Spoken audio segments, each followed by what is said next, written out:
Hi, Darvin. Hello, how are you? I'm good. How are you? I'm doing well, can't complain. All right. So for the people who don't know, do you mind introducing yourself fully? Yes, I'm Darvin Jennings. I'm a health educator for San Ysidro Health with the CHIP program. All right. And so what are some of the stuff you do with the CHIP program and at San Ysidro Health? So with the CHIP team, it's me and a nice, small, intimate team. We have Delilah, Robbie, and our supervisor, Rebecca.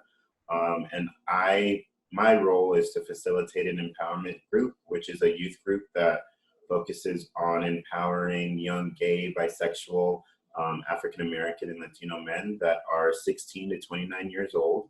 And basically, we address socioeconomic barriers that they face in terms of seeking medical care and just you know, within all aspects of their livelihood.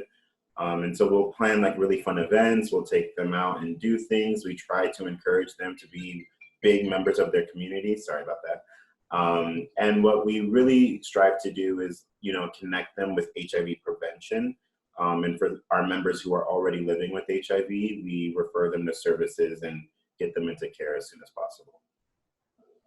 All right. And so with HIV prevention, does that also include like you guys facilitating HIV tests? Yeah, so also, aside from being a health educator, I'm an HIV testing counselor. So we have these really unique tests because the tests are done within 60 seconds. I'm sorry, the results are given to you within 60 seconds. So it's about a minute to get your results. And that's really neat because a lot of anxiety comes with, the waiting process. Most testing results require you to wait at least 4 to 7 days, sometimes a couple weeks. So with us, once you test with us, right then and there. It's just a quick little finger prick. We kind of do some counseling around it to make you feel a little bit more comfortable and kind of get an idea of who you are and what your sexual risks might be. And then from then, you're given the results the same day, and depending on what your results is how we move forward. All right. And how often would you say to get tested? So it's recommended that if you're sexually active, to get tested at least one time out of the year. But best practice is every 3 to 6 months, or each time you switch sexual partners. So it's really up to like, how do you have transportation to get testing? Do you know where to get tested? And do you know what testing looks like? So a lot of our job is educating those who are either within the youth that I mentioned earlier, or just people in the community, to make sure that they have those resources and know what's available to them. Okay. And so what would you say for people who are getting tested for the first time? It's scary, but it doesn't have to be. And I want to say for those of you who are getting tested for the first time that it's a really brave and amazing thing that you're doing. And your story could really help a loved one or a friend of yours, or maybe even a stranger passing by that's also wondering should they get tested. It takes a lot of courage. So, walk in. We have this really nice mobile unit.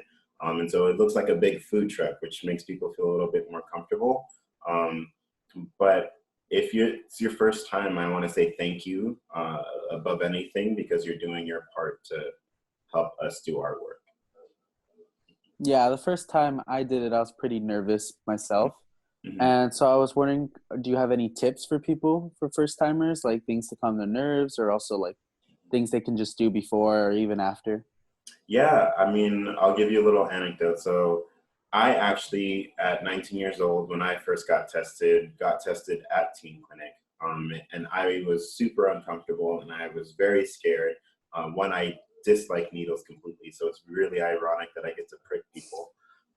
But there's not one step that works for everybody. I think, given my experience, I think what worked really for me is I brought my two really close friends. And all three of us got tested. We got tested individually, but it was nice to know that I had a support system there. Some people get intimidated by the fact that others know that they're getting tested, so they might need to come alone. So sometimes, bring something that makes you feel a little bit more safe.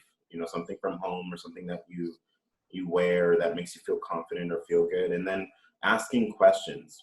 I think a lot of what's really creating all of this anxiety with testing is that youth don't feel empowered to ask questions about their own health.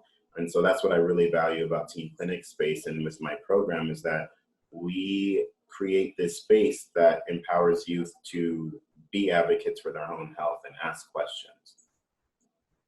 All right. And so any final thoughts on the matter of HIV testing, or something you want to leave the viewers with before we end it?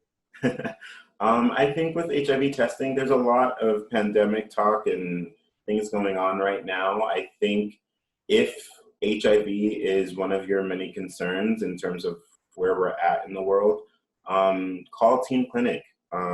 Message us on Instagram, message us on Facebook Messenger, or however best you communicate with others, and just reach out, because I think the biggest fear behind testing is the unknown aspect, and I'm here to help with making sure you know what to do.